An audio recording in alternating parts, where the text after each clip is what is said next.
Hi, it's Dr. Scott Watson with a brief video on how to use a band instrument fingering chart.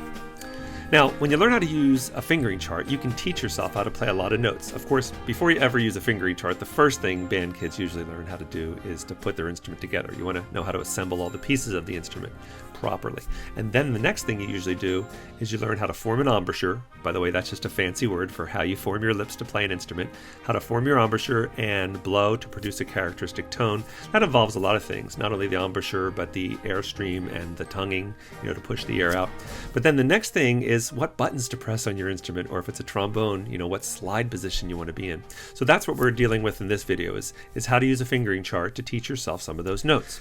What's cool about knowing how to use a fingering chart or a fingering diagram is that when you want to play a song that has notes you don't recognize, you can teach yourself. I know a lot of times my band students ask me for the sheet music for a song that they want to play, like Happy Birthday or the Star Wars theme, and then there's a note that they don't know in it, but if they know how to read the fingering chart, they can figure that note out for themselves. Or sometimes students will go online or look at a music store and find music that they want to play, and again, they'll encounter notes they're not quite sure how to play, they've never seen before in lessons, but they can look it up in their fingering chart.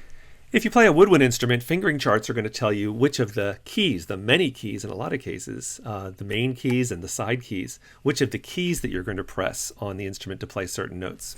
If you play a brass instrument, the fingering chart is going to tell you which of the 3 buttons called valves that you're going to press. And if you play trombone, it's really going to be a slide position chart, not a fingering chart, and it's going to tell you which slide position you want your slide in order to play a specific note. When new notes are introduced in a lesson book, you'll be given a fingering diagram or a slide position chart.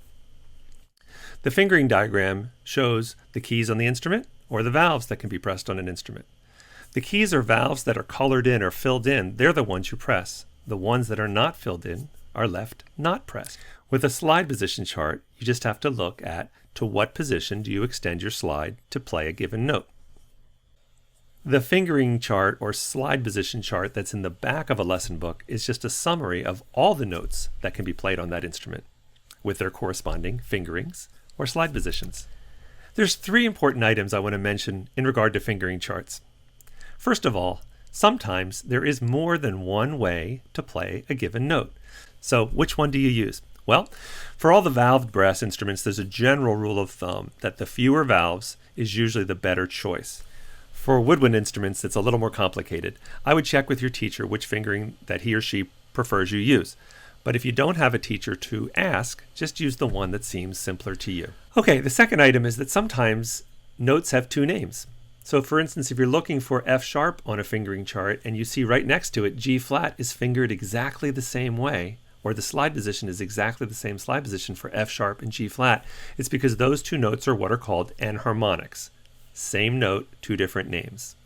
So don't be confused when you're looking at the fingering chart and you find those enharmonics next to each other. Other enharmonics would be things like B flat is the same as A sharp, or G sharp is the same as A flat, or D sharp is the same as E flat. They're just enharmonics, just 2 names for the same note. All right, the third item I wanted to talk about with regard to fingering charts is that just because you're pressing the right keys or the right valves or have the right slide position doesn't guarantee you're going to magically get the note. For instance, there are other factors besides those fingerings or slide positions. You need to have the right tightness of your embouchure. If you are going for a high note, you're generally going to want to have a firmer, tighter embouchure. If you're going to go for a lower note, you generally want to have a more relaxed, looser embouchure. Same thing with air speed. When you go for higher notes, you want to move the air faster, and when you're going for lower notes, you want to generally move the air a little slower. Doesn't mean you don't use a big breath, you just don't move it as fast for those lower notes. So tightness of embouchure, air speed, and fingerings are the 3 things together that are going to help you get the right note. So all that to say, when you get the right button pressed down and you're going for a certain note, if it doesn't sound like it's the right note, just see if your embouchure was firm enough or relaxed enough. Or see if you're using the right airspeed, lots of air for those higher notes, and maybe move the air a little slower, a little more relaxed fashion for those lower notes. Okay, now that you know how to use the fingering chart or diagram in your book, or that you find online, there should be nothing that stops you from working ahead and figuring out the songs that you want to learn to play.